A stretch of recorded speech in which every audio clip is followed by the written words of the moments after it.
On a cotton farming commune near the eastern coast of the People's Republic of China, a barefoot doctor named Xiao Shu makes house calls to ailing patients in her brigade.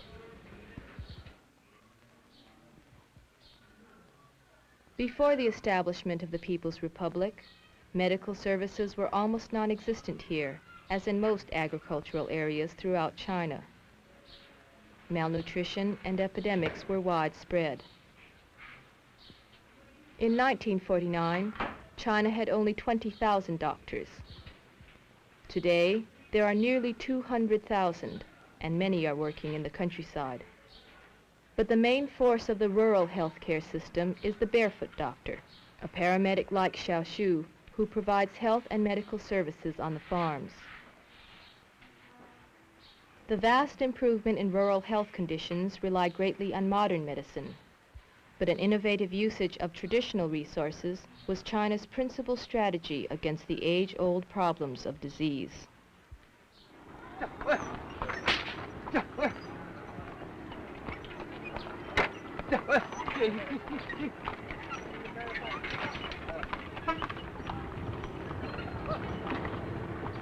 In the past, trained medical personnel stayed in cities like Peking to work in fee-for-service clinics or in hospitals built by foreign missionaries.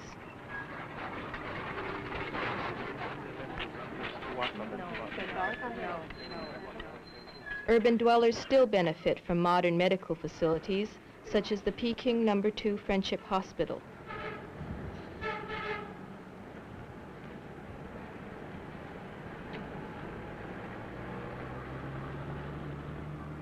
Today, nearly all city residents receive professional medical care provided through low-cost health insurance. It is hoped that someday, health services will be entirely government-funded.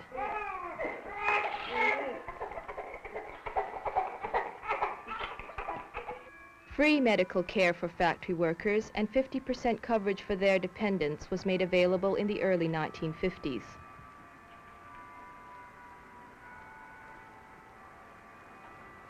Factories contracted with nearby hospitals for the services of professional doctors and nurses. As a result, medical care for workers improved, but it relied primarily on an urban, hospital-based medical delivery system. In 1965, in what has become his famous June 26 directive, Chairman Mao insisted that in health and medical work, the stress should be on the rural areas. China needed doctors not only in the cities, but on the farms where 80% of her population lived. But how could China, relatively poor in resources and medical manpower, provide adequate health services for over 600 million people in the vast countryside? As a result of Mao's directive, 20% of China's medical personnel were transferred from urban to rural areas to provide health services, but their main task was to train locally based paramedics, the barefoot doctors.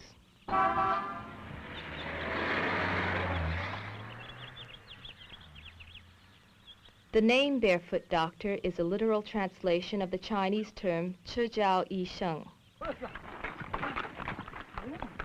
It was originally a nickname for rural medical workers who, like other farmers, sometimes work without shoes. Its main purpose is to symbolize the kinship between the peasants and the paramedics.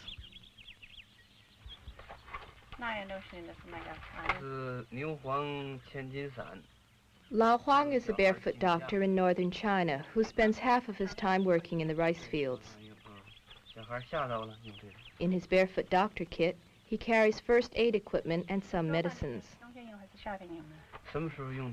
The number of medicines he can prescribe is determined by his training and experience. Some medicines are manufactured in neighboring communes. Others come from factories in Shanghai.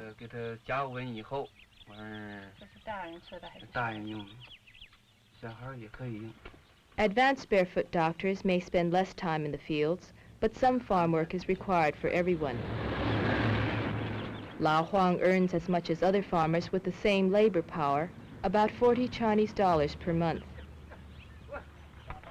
When Lao Huang is working in the clinic, other members of his production team assume his responsibilities in the fields. 那这样比赛的身体的声音。你这么简单是这个学到这么穷，是吧？你反而讲话也不好，你反而讲话也不好，还得让你。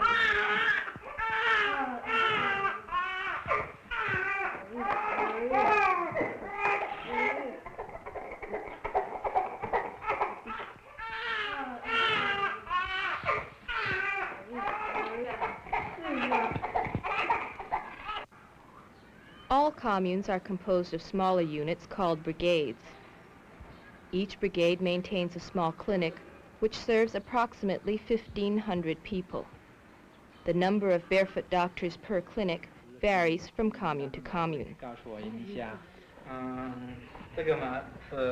At the July 1 commune near Shanghai, 3 barefoot doctors are interviewed about how they were selected and trained.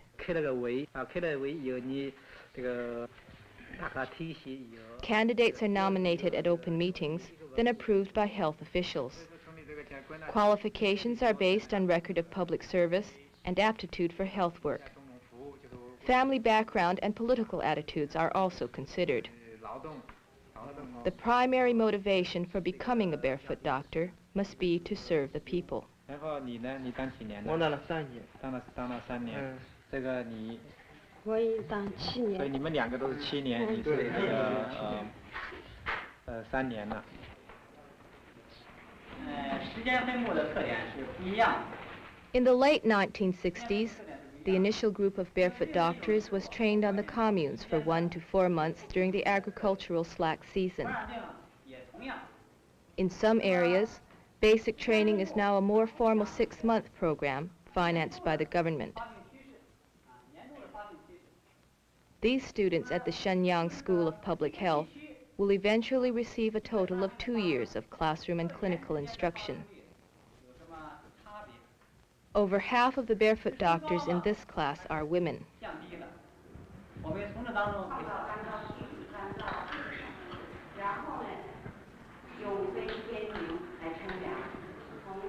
Preventive skills are emphasized, but the students also learn to treat diseases common to their local agricultural areas. They are also trained to recognize symptoms for more difficult cases, which will be referred to full-time physicians at commune or county hospitals.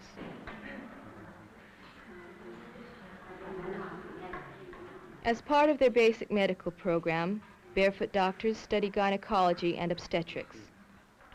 They will play an active role in China's family planning campaign.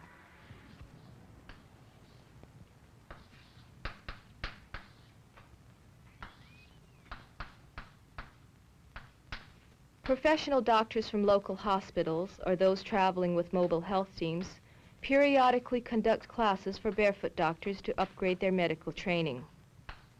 Physicians from the People's Liberation Army also supervise continuing education on the communes, most of which is in clinical work and independent study.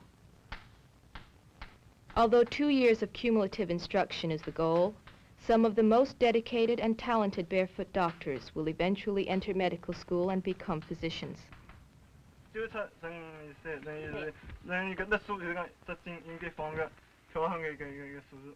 The barefoot doctors in turn train health workers to assist in prevention activities.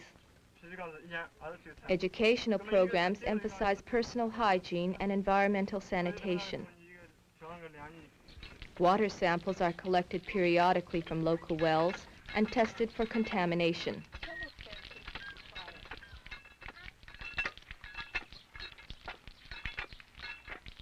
Cholera and other waterborne diseases have been controlled by the paramedics through mass immunization campaigns. But the lasting success of their efforts can also be attributed to an increased concern for sanitation.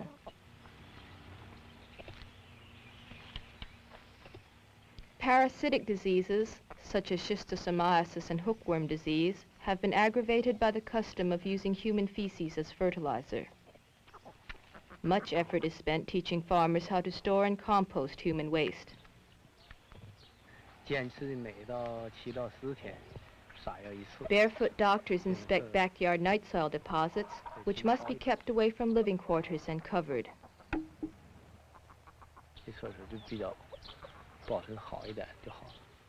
Farmers collect the night soil, which will be fermented or treated chemically before use in the fields. By taking these precautions, parasitic diseases have been greatly reduced, though not yet totally eliminated.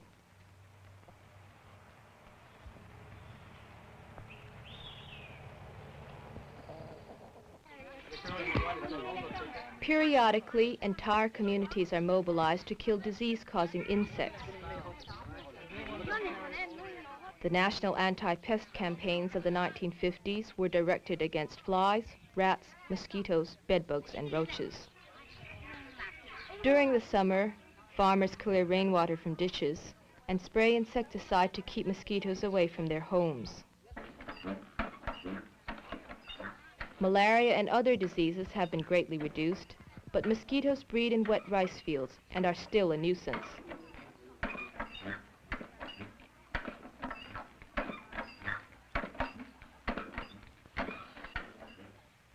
The theory of attacking the source of disease has also enabled the Chinese to control certain infectious diseases, such as syphilis and gonorrhea, which are virtually non-existent in China today. Symptoms were publicized during small group meetings and over the mass media.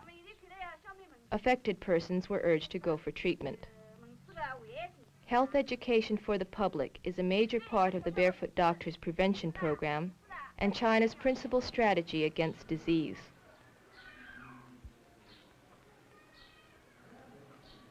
As the barefoot doctors gradually increase their medical skills, they are able to provide more curative services.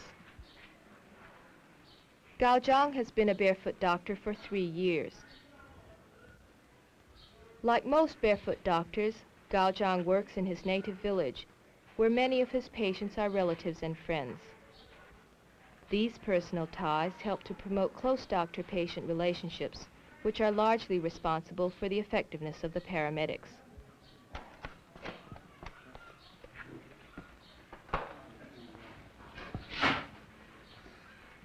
The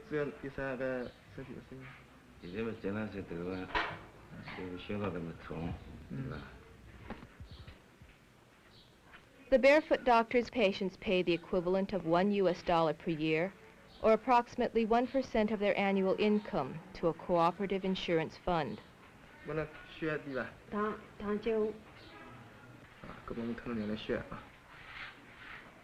The brigade contributes a matching amount, which pays Gao Zhang's salary. Most, but not all communes have a cooperative health plan.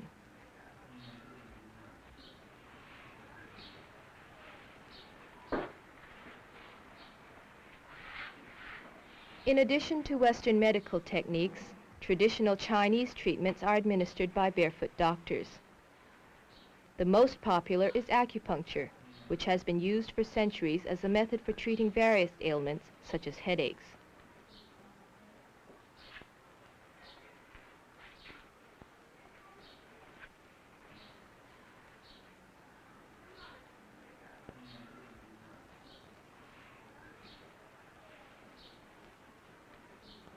Over 1,000 insertion points are charted and linked by meridians, which once possessed mystical significance. The meridians are lines connecting stimulation points, which are said to affect the same internal organ.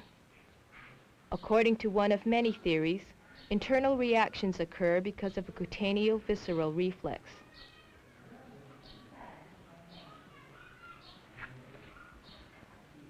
The advantages of using acupuncture as an analgesic for surgery were not discovered until the early 1960s, during experiments conducted by Chinese doctors.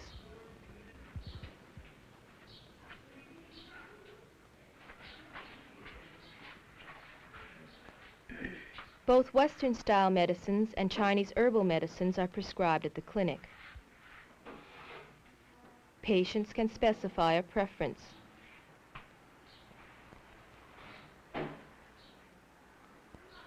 Herbs are grown commercially or collected by the peasants on their days off and sold for additional income.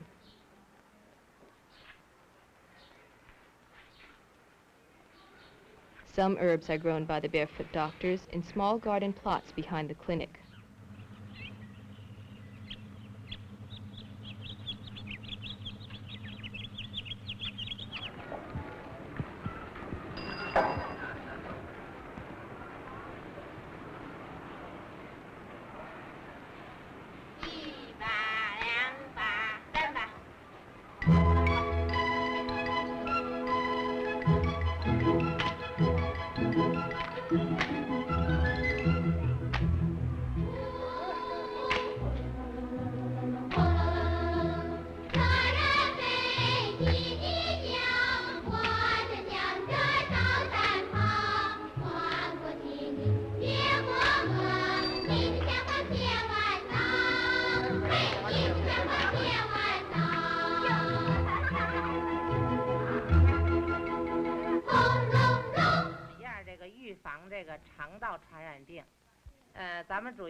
Urban housewives and retired people receive some health care benefits. With encouragement from the government, they have also formed their own health care groups, electing their own paramedics called Red Health Doctors. Most of the Red Health Doctors are middle-aged housewives who spend part of their time educating their neighbors in health care matters and part of their time with other activities, such as babysitting or tending to household chores.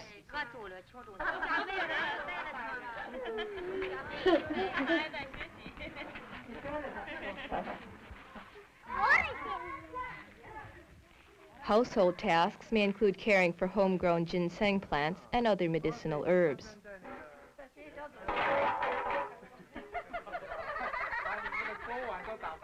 The collection of home remedies may also include a colony of insects called earth turtles. Although their medicinal value is not immediately apparent, the tubia, as the Chinese call them, seem to make good pets.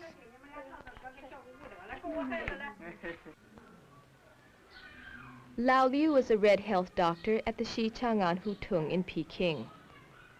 Like the barefoot doctors, she emphasizes preventive measures but has had less medical training.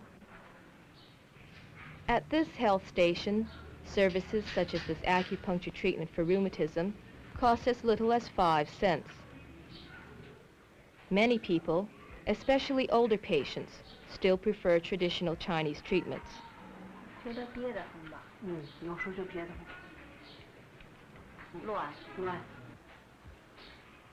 Despite its long history, traditional medicine was ignored by China's Western-trained physicians until Chairman Mao insisted that indigenous medicine should be recognized also. Lao Liu probably knew how to give acupuncture treatments before becoming a Red Health Doctor, but now she is supervised by a trained physician and knows some Western techniques as well.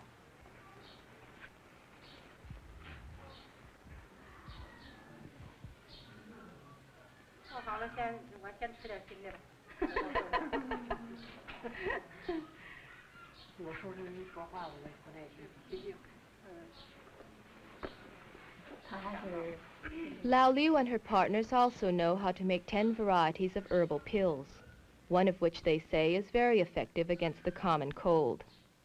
Dried herbs are ground in a stone grinder, sifted and ground again until all the ingredients are powdered.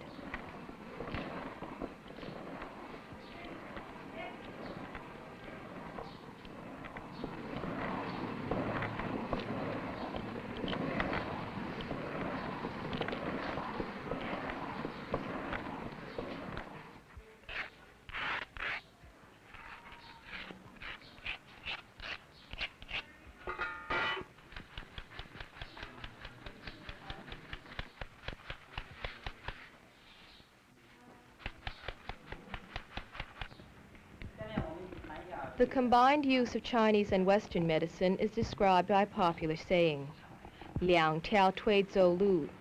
China walks on 2 legs, one traditional and one new.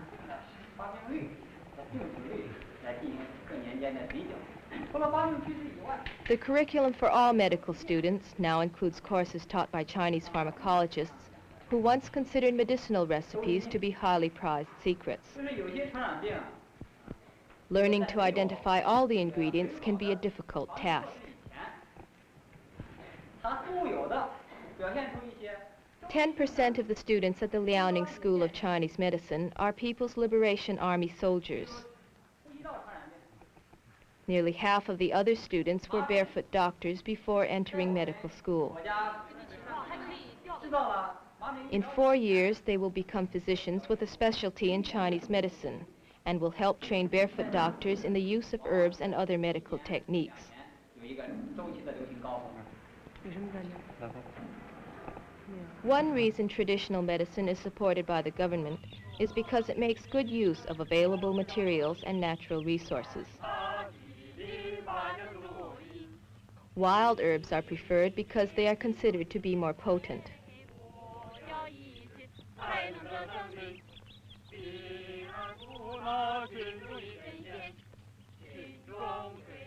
This class of medical students in Shenyang, north of the Great Wall, is collecting herbs in the wheat field surrounding Beiling, the tomb of the father of the first Manchu emperor. Seeing these young students at the ancient tomb reminds us that China's medicine does indeed walk on 2 legs. The Chinese say that by combining traditional and modern medicine, the old can help the new, and the past can serve the present.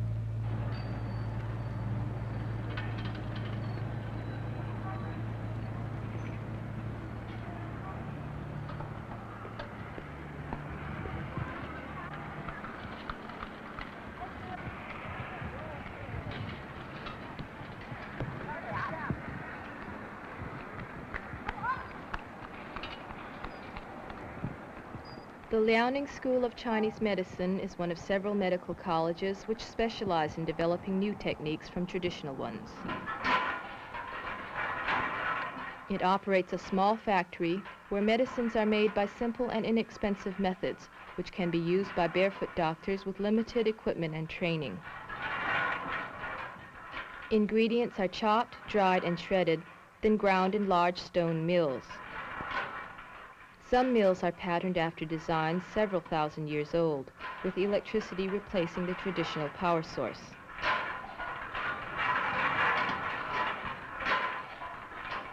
Some of the medicines are made according to age-old prescriptions. Others are new formulas developed by the school's pharmacologists.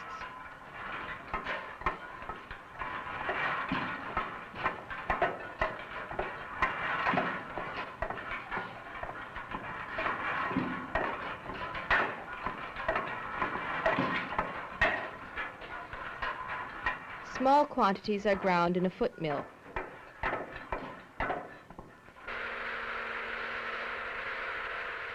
Others are blended and granulated in an air-blown tumbler, or finely powdered and made into tablets.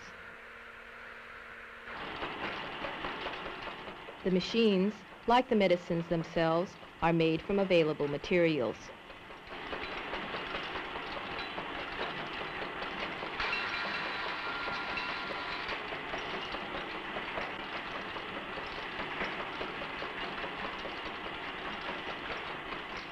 The college also supplies herbal medicines to 4 rural hospitals and an outpatient clinic. Individual prescriptions are dispensed at herb pharmacies at the school. The price of medicines has decreased by 80% since 1952. As a result, increased demand has generated a scarcity of wild herbs.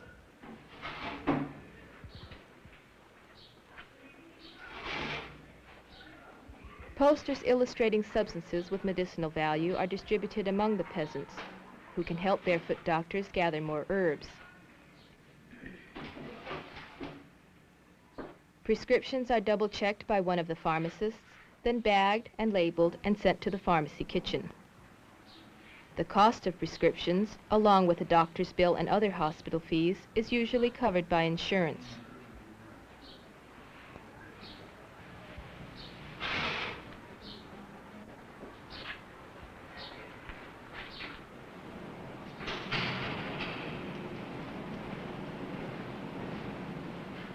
In the pharmacy kitchen, prescriptions are placed in individual cooking pots and brewed into medicinal teas or syrups. The Chinese phrase for taking medicine is 吃药, to eat medicine, as one would 吃饭 or eat food. In some ways, the modern-day usage of herbal medicines can be considered an extension of Chinese nutritional therapy, a means of preventing and curing illnesses with food, which was popular long before the arrival of Western medicine.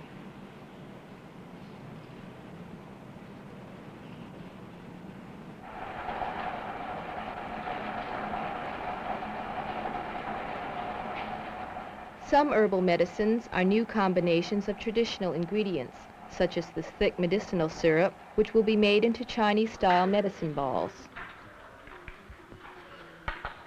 The formula for this type of medicine, which is somewhat like an aspirin, was developed by herbalists at the school, who are very proud of its therapeutic properties.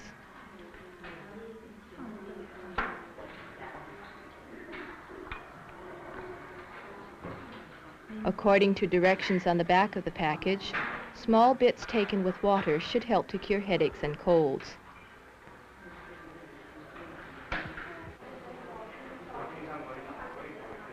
In the school's outpatient clinic, other traditional remedies are tested, then taught to barefoot doctors. One is called Zhuguan, a counter-irritation treatment for rheumatism, in which heated bamboo sections are applied to the skin. Another is Jufa, or moxibustion. Balls of herbs are placed on the skin and lit, causing small blisters to form.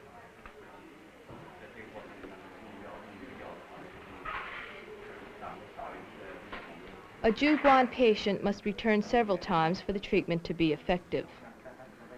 A stimulating suction is created when heated air in the bamboo forms a partial vacuum as it cools.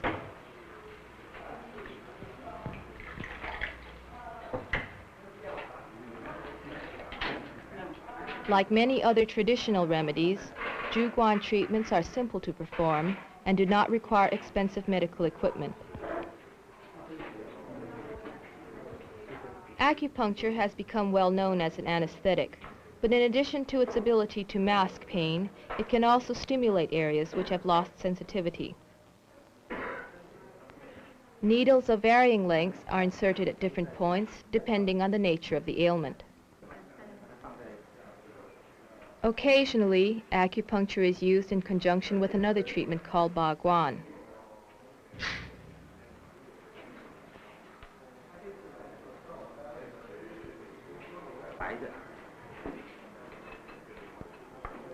It is similar in principle to Zhuguan, but creates a more powerful suction. Baguan is not uniquely Chinese. It is also practiced throughout the rest of Asia and in the West, where it is known as cupping.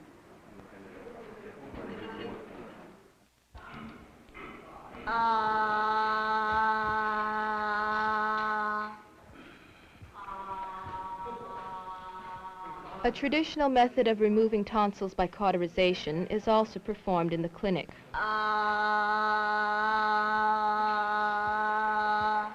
Small irons are heated over a flame and dipped in an herbal solution before being placed on the tonsil. This is a simple but time-consuming process because only small areas are removed at a time. As many as 10 visits may be necessary to remove both tonsils. The doctors say that this method would be more practical if only 3 visits were required.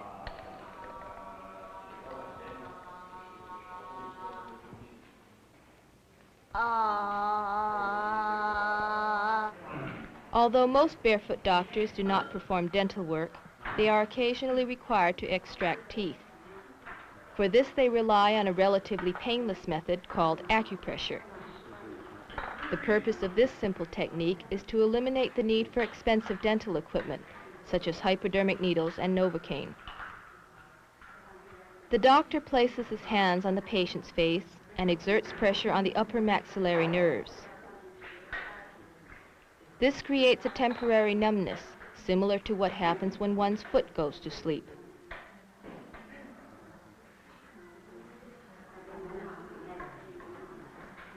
After a few minutes, additional pressure is exerted on the patient's tooth.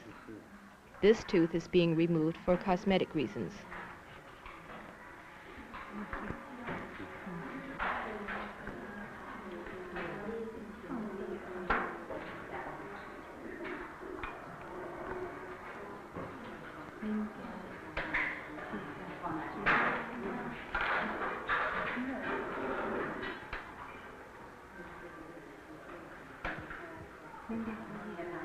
After the extraction, an herbal solution is applied to stop the bleeding. This simple acupressure technique is now being used by many barefoot doctors.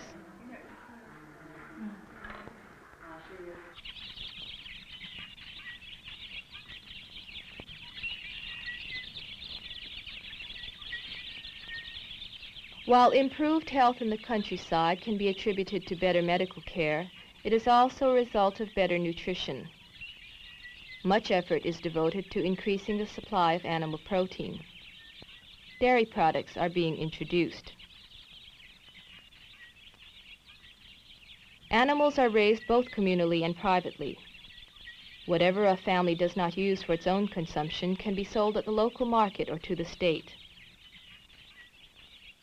No farm would be complete without its backyard animals.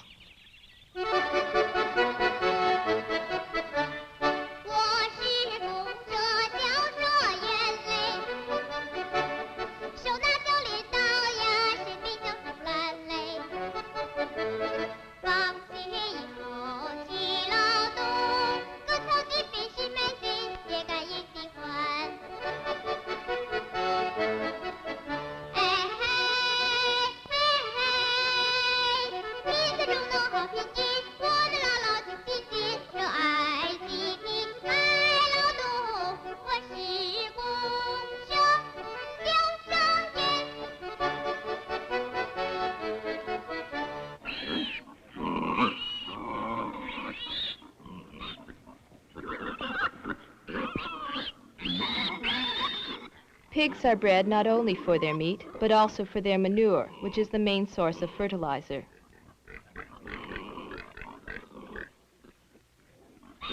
There is currently a campaign to increase the number of pigs, which the Chinese call mobile fertilizer factories.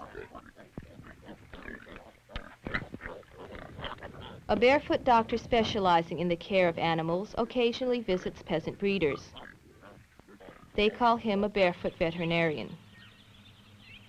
Medical attention for sick or injured animals has always been important to the Chinese peasant, whose livelihood once depended on the well-being of his beasts of burden. Cases which cannot be dealt with effectively by the barefoot veterinarian are referred to animal clinics on the commune.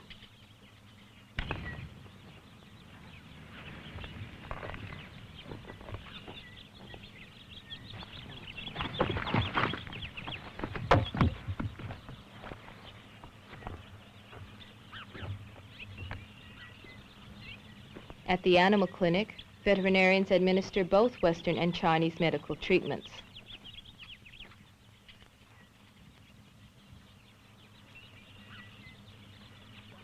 At the August 1 commune, one of these techniques is demonstrated on a horse with a hoof injury.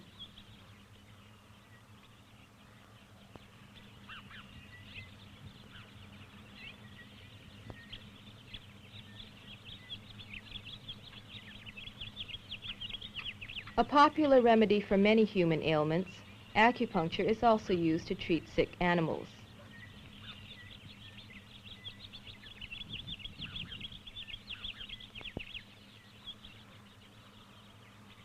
Insertion points are charted and labeled like those for human beings. Horses with colds, vertigo, inflammations, or hemorrhages are treated with acupuncture. Acupuncture is also performed on other valuable animals, such as cows and bulls, as well as seed hogs and sows.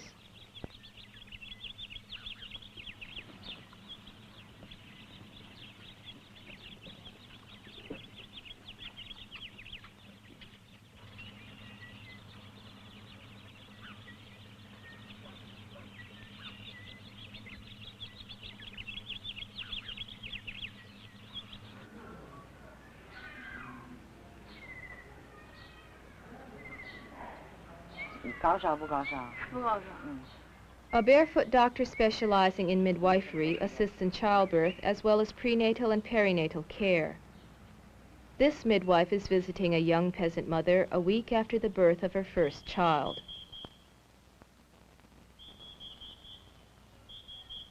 A tremendous baby boom has resulted from the relative prosperity of the last quarter century, during which China's population increased by 60%. China is now conducting an intensive family planning campaign. The government encourages late marriages and small families. Ideally, women should be 25 and men 28 years old before marrying. Although the average birth rate is less than 2%, it is somewhat higher in the rural areas. Peasants still tend to marry younger and have larger families than urban dwellers. This mother is only 21.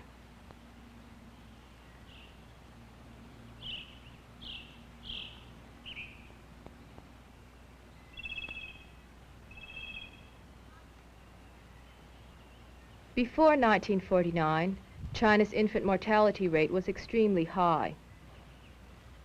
With better living conditions and trained healthcare personnel in the rural areas, infant mortality has been drastically reduced.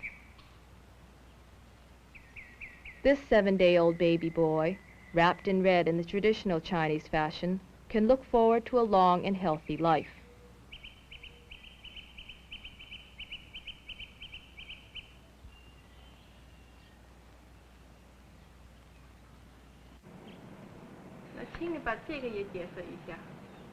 At the August 1 commune, a doctor and a midwife discuss birth control methods available on the commune. All contraceptives are provided free of charge, with the exception of the condom, which costs a half-cent apiece.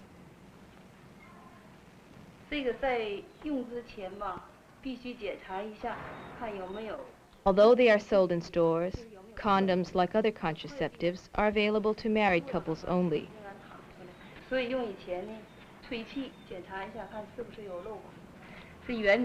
Birth control pills and intrauterine devices are more popular. Chinese factories in Shanghai produce more birth control pills than any other country in the world. Other contraceptives, such as the paper pill, are being developed at government research institutes in Peking and Shanghai.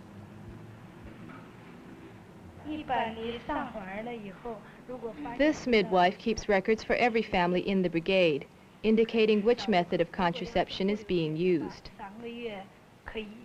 Here, she explains a record book for IUD insertions.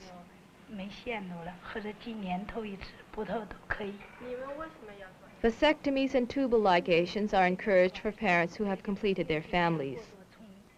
Patients receive time off with pay during the operation and recuperation period. Abortions may be performed in the event of contraceptive failure. The permission of both parents is necessary, and occasionally that of grandparents as well. Specific birth control information is not available to unmarried people, but the pros and cons of various methods are discussed in a small family planning booklet that newlywed couples receive as a gift from the state.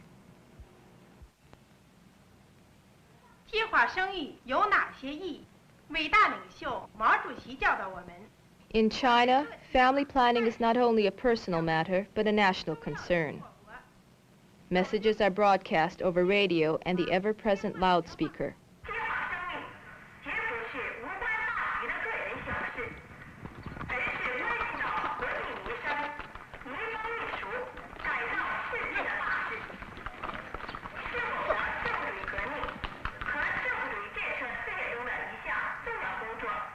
The advantage of having small families and limiting population growth are explained in terms of promoting better health and improving living standards for all.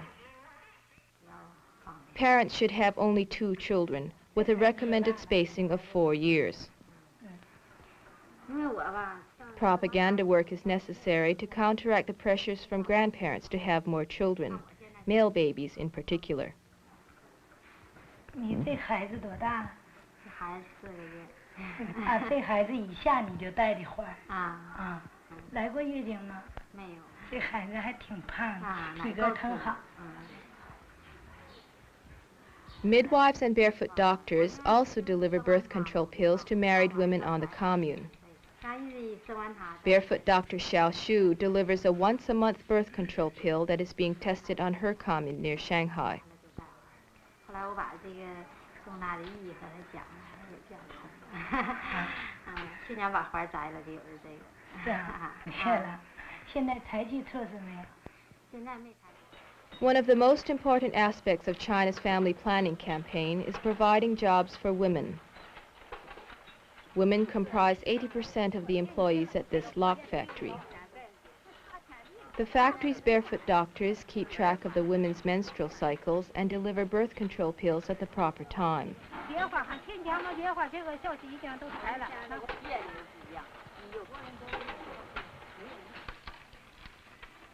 What a woman earns by laboring outside the home adds substantially to the family income. This additional revenue can be used to purchase luxury items such as a bicycle, sewing machine, radio, or watch. In addition to the monetary incentive, there is also a strong motivation to contribute directly to the building of new China. Women want to be an active part of the productive labor force. Some factories are organized by housewives who produce traditional items, such as baskets, or crocheted and embroidered goods on a piecework basis. Others work at newly created occupations, or those formerly reserved for men.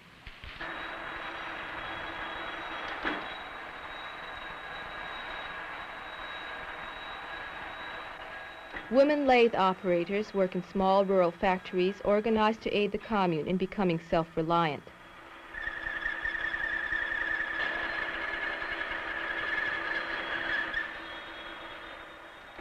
Like barefoot doctors, they may be trained in the cities but return to the farms to work.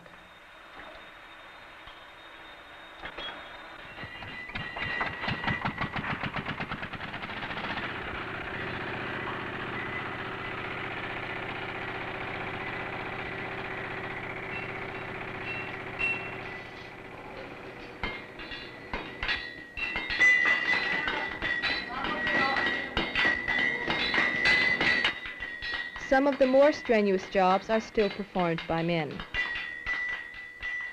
Women who perform less physically demanding tasks earn somewhat less, but the goal is equal pay for equal work. Women also perform jobs such as digging wells and canals, which were once forbidden to them because of superstition. Welding an ox cart wheel pays the same number of work points as forging iron spikes.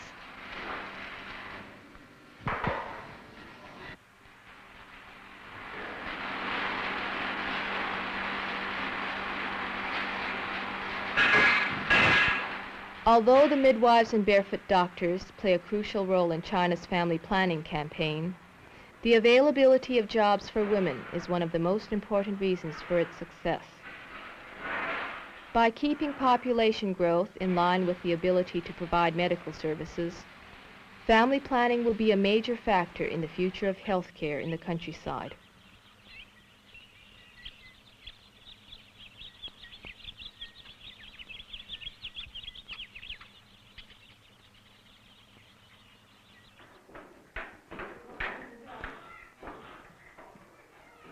Despite the success of the family planning campaign, over 15 million babies are born in China every year. Although they join the largest population that China has ever known, in terms of health and medical care, this generation will be the most privileged in China's history. These young children receive regular checkups and vaccinations administered by barefoot doctors, who will attend to their medical needs for the rest of their lives. At nurseries and daycare centers, children learn at an early age to appreciate the benefits of health care. With toy kits like those of China's paramedics, these little girls perform a children's dance, while their classmates sing a Chinese song extolling the virtues of the new society's modern heroes. the barefoot doctors.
Some medicines are manufactured in neighboring communes. Others come from factories in Shanghai.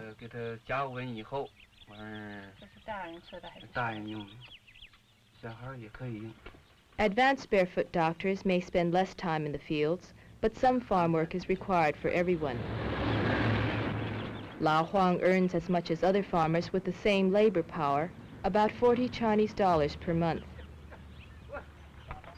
When Lao Huang is working in the clinic, other members of his production team assume his responsibilities in the fields.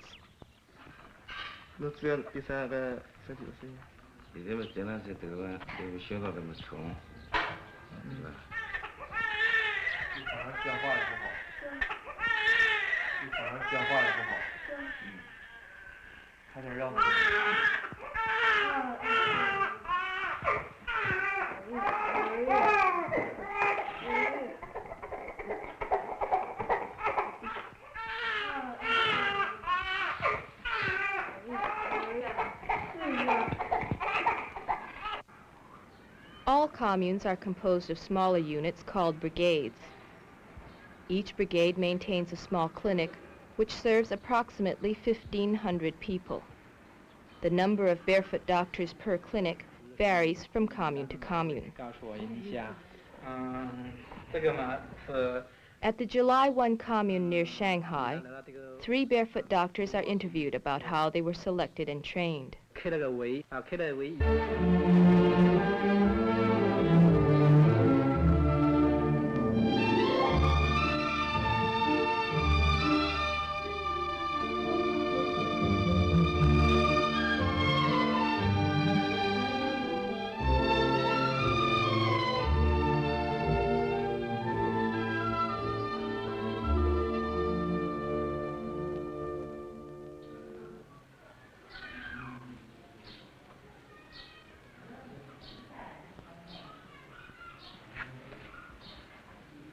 On a cotton farming commune near the eastern coast of the People's Republic of China, a barefoot doctor named Xiao Shu makes house calls to ailing patients in her brigade. Before the establishment of the People's Republic, medical services were almost non-existent here, as in most agricultural areas throughout China. malnutrition, and epidemics were widespread. In 1949, China had only 20,000 doctors. Today, there are nearly 200,000, and many are working in the countryside. But the main force of the rural healthcare system is the barefoot doctor, a paramedic like Xiaoshu, who provides health and medical services on the farms. The vast improvement in rural health conditions rely greatly on modern medicine, but an innovative usage of traditional resources was China's principal strategy against the age-old problems of disease.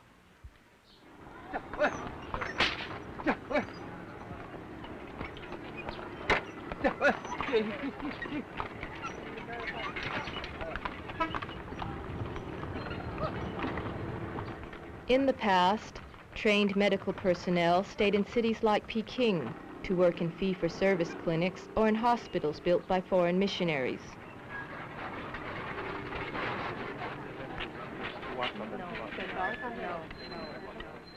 Urban dwellers still benefit from modern medical facilities, such as the Peking No. 2 Friendship Hospital.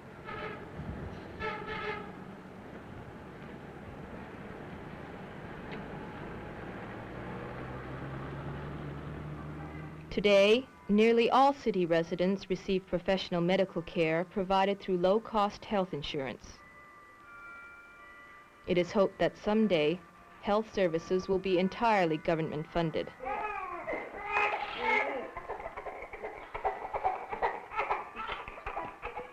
Free medical care for factory workers and 50% coverage for their dependents was made available in the early 1950s.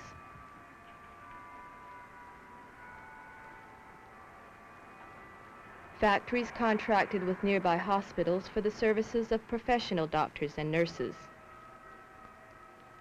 As a result, medical care for workers improved, but it relied primarily on an urban, hospital-based medical delivery system.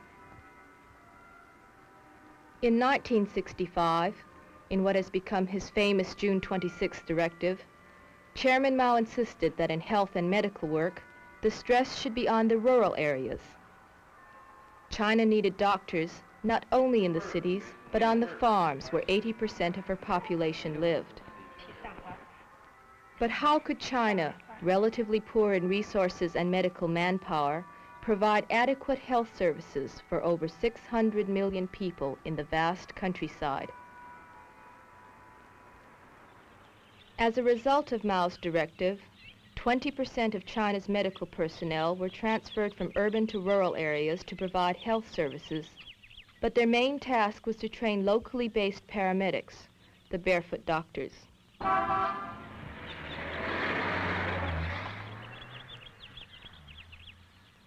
The name barefoot doctor is a literal translation of the Chinese term 赤脚医生. It was originally a nickname for rural medical workers who, like other farmers, sometimes work without shoes. Its main purpose is to symbolize the kinship between the peasants and the paramedics.